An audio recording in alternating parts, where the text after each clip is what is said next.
Can't get enough of your love, babe.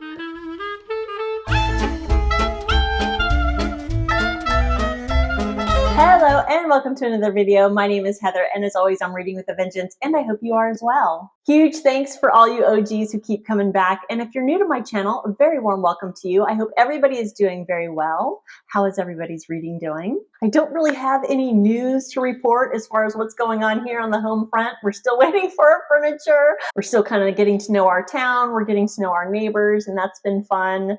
I'm just really looking forward to getting all of our stuff because I'm also hesitant to buy anything new for decorative purposes because I can't even remember what I have anymore. Our stuff's been in storage since October and I hate to accumulate more than what I need. I just don't want to duplicate anything. Do you guys ever have that issue? Even getting new things like maybe a little rug for the hallway or pictures to hang up. I just don't want to do it until we get our stuff. Anyways, hopefully that's coming soon. We have March 30th or the 31st as a date for delivery, and I absolutely can't wait. But let's talk about books, shall we? Today I'm here to do one of my favorite videos to record, and that is to do a TBR for April. What I do for a TBR is I basically made a random little game for myself. It randomly selects books off of my actual TBR, either on my physical shelf or on my electronic shelf or on my Goodreads TBR. And it just kind of keeps me from being distracted by shiny new things like I kind of am sometimes. Just kind of keeps me honest, and I want to read down my physical library before I add to it. If you want to know the details on how I do my game, I'll go ahead and link the very first video that I did down below, but it's pretty straightforward. I mean, I use a random number generator to pick 2 books off of my physical shelf, and then I roll dice to pick between what categories that I have set up for myself on kind of an Excel spreadsheet. And I have different categories like best rated on my Goodreads, or books that have been recommended by you, or books that have been mentioned in previous videos over the past year. So it's pretty straightforward. One category that I do have that I have been totally messing with myself, and I had one of my subscribers point it out to me, and I'm so glad you did. Sarah, as you wish, thank you so much for bringing it up because it was like an aha moment when I read your comment. I have a category that says longest on my TBR. And I knew when I made the category what it meant, but when I actually rolled and that category came up, I took it as longest page count on my TBR. And I have been torturing myself the past couple of months because I've gotten it, I think, every month. But when I put that category on my list, what I meant by it was the book that has spent the longest amount of time on my TBR. Oh my God. And Sarah, thank you for pointing that out and reminding me that that's what that meant. So I've been torturing myself for no reason. So now I think I worded it differently on there, and now it actually says longest amount of time on my TBR. I'm so pretty sometimes. All right, and then let's talk about how I did on March's TBR. So March's TBR, the 2 random draws that I picked off of my physical shelf was Vanishing Acts by Jodi Picoult and The Bell Jar by Sylvia Plath. I actually read both of those. And then I picked the longest on my TBR, but at that time it was the longest page count. However, I was super excited about this one, and that was Robert McGammon's Swan Song. And I haven't read that yet. I got caught up in the Booktube prize and I got caught up in the Women's Prize for Fiction, and I just couldn't get to it.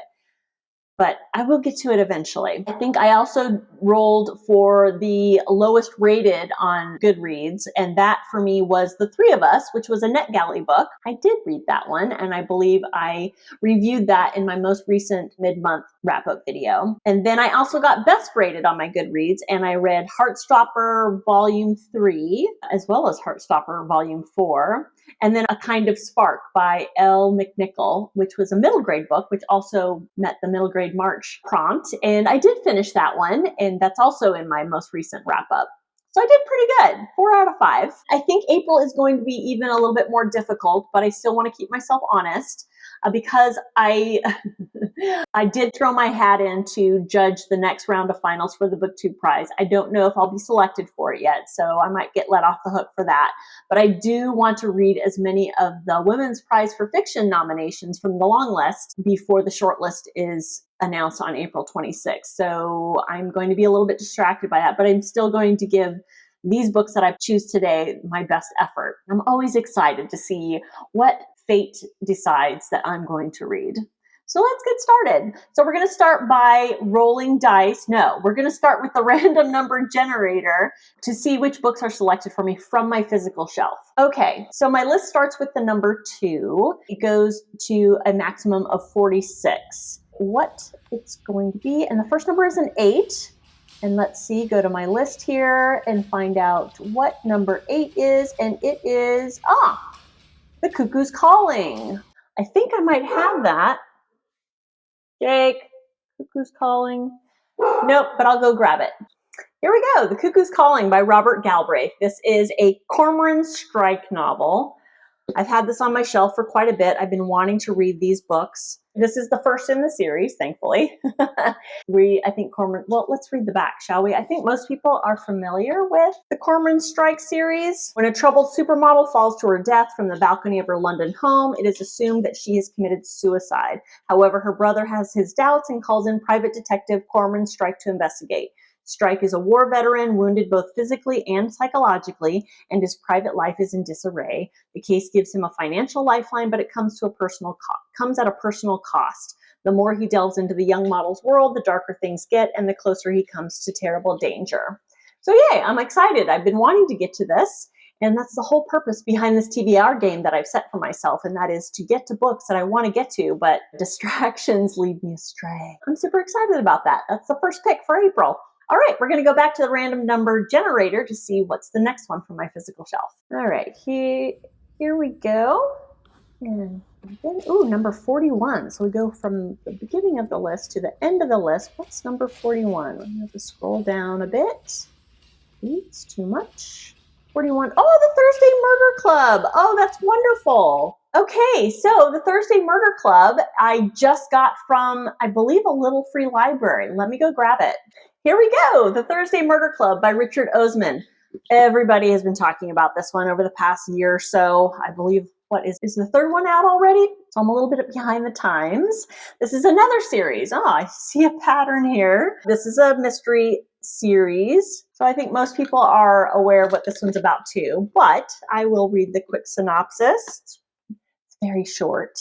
In a peaceful retirement village, 4 unlikely friends meet up once a week to investigate unsolved murders. But when a brutal killing takes place on their very doorstep, the Thursday Murder Club find themselves in the middle of their first live case.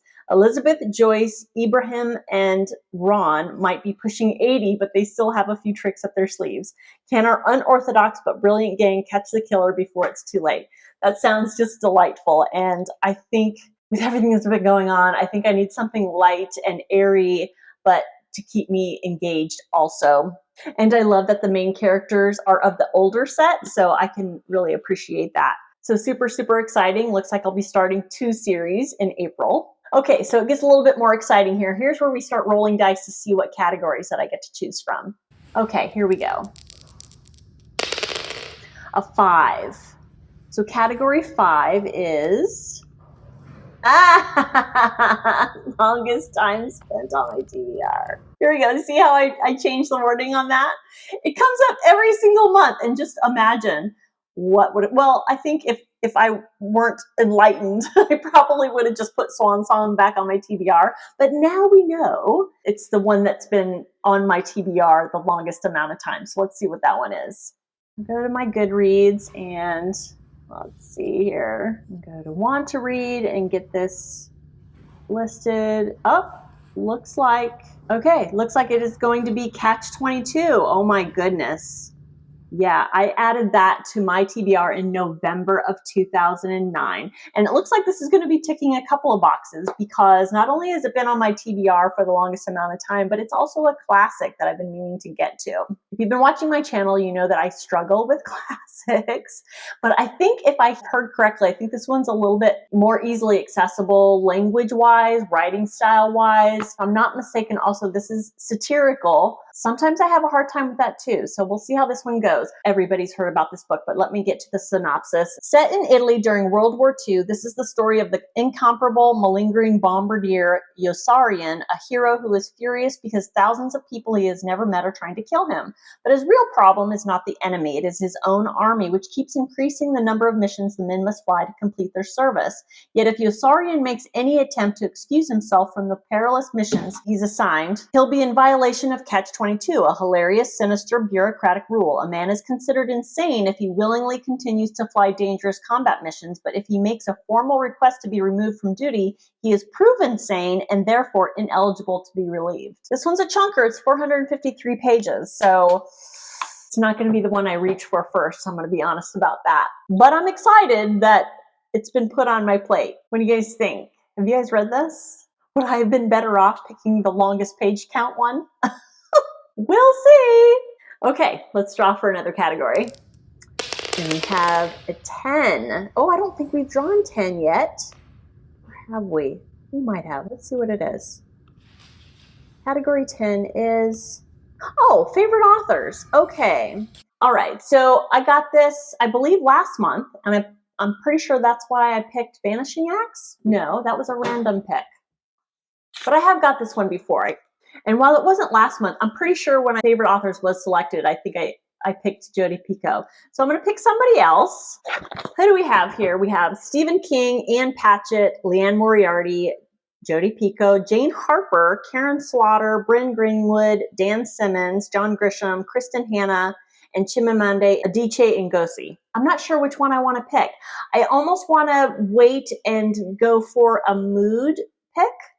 I know I have a couple of Leanne Moriarty's in my electronic library. I haven't read Bryn Greenwood in a while, and I have a couple that have been on my TBR for a long time. And then Jane Harper, I have her latest Aaron Falk series, Exiles, which was just recently released.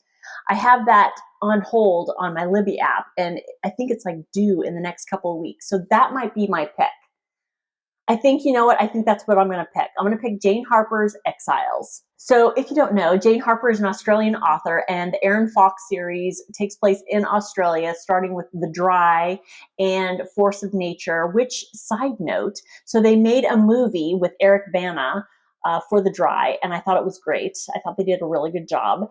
And it turns out Force of Nature has been made, and that's going to be released this summer. So I'm super excited about that. So Exiles is the third in this series. Aaron Falk is a federal police investigator, and he's called back in The Dry. He's called back to his hometown to attend a funeral of an old friend, and he gets mixed up in a years-old murder case that is connected to him and some of his friends, and that story goes from there. And then Force of Nature, you're following Aaron Falk on another murder investigation that takes place in the forest somewhere in Australia. I don't remember exactly. Not to say it wasn't good. It wasn't my favorite, but I just really like Aaron Falk as a character. So we have Exiles, where at a busy festival site on a warm spring night, a baby lies alone in her pram, her mother vanishing into the crowds. A year on, Jim Gillespie's absence casts a long shadow as her friends and loved ones gather deep in the heart of South Australian wine country to welcome a new addition to the family. Joining the celebrations is federal investigator Aaron Falk, but as he soaks up life in the lush valley, he begins to suspect this tight-knit group may be more fractured than it seems. Between Falk's closest friend, a missing mother, and a woman he's drawn to, dark questions linger as long-ago truths begin to emerge. So yeah, I think with the timing of my hold on my Libby app, I think it's going to work out perfectly. If it doesn't, I'll pick something else. But for the purposes of this video, my favorite author that I'm picking this month is Jane Harper, and I'll be reading the third in the Aaron Falk series, Exiles. All right, one more roll for my fifth pick for my absolute must-read for April. Okay, here we go. We have a 3. Now, I know I don't think I picked 3 yet. What is the category 3? And that is, books mentioned in previous video. What I'm going to do is I'm going to go back to the random number generator and see which ones of those. And it's going to go from 2, and how many do I have? 103. So out of 103 books, I get the wee number of 7. And number 7 is... oh, Mesopotamia. Okay, Mesopotamia. So that was from my Ukrainian literature videos. This is one of my earliest videos that I did. I did this right after what happened in Ukraine happened. I wanted to put a spotlight on Ukrainian authors, and so I just kind of threw a video together. And I'll link that down below if you're interested. But I'm super excited to read one of these books. I've been excited to read one of these books ever since I did the research for this video. Let's talk about what Mesopotamia is about. So Mesopotamia is by Serhiy Zhadan, who is a Ukrainian author. He is an essayist, a novelist, a poet, a translator, a musician. He's also an activist. So I was really happy to spotlight his work. I had also noticed when I was doing my research about him, we share a birthday.